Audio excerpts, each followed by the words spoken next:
ये महीने में आरबीआई ने इतना रेपो रेट कर दिया। आपका यहाँ कॉन्सेप्ट रेपो रेट क्या है ये जानना जरूरी है। 6.7% हो गया या 8.9% हो गया, इसका कोई मतलब आपके जीवन में है नहीं। डेटा कहाँ पर काम आता है? किसी स्टेटमेंट को सब्सटेंशिएट करने में काम आता है।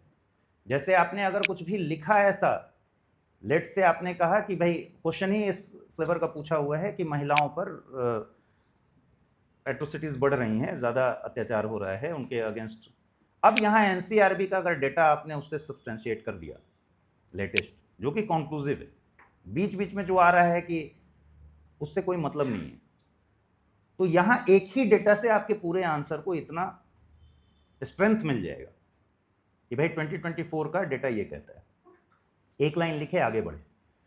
तो इसलिए ये डेटा भी करंट अफेयर्स की तरह ही यूज होते हैं आपके आंसर्स में। करंट अफेयर्स जैसे आपके आंसर में यूज होते रहता है। जैसे आपने कहा कि सुप्रीम कोर्ट के किसी वर्डिक्ट के बारे में और लेटेस्ट वर्डिक्ट का जिक्र कर दिया कि इस बारे में इस केस में ये कहा गया है, तो उससे आपका आंसर थोड़ा सा एलिवेट हो जाता है। वैसे ही डेटा का इस्तेमाल करना है।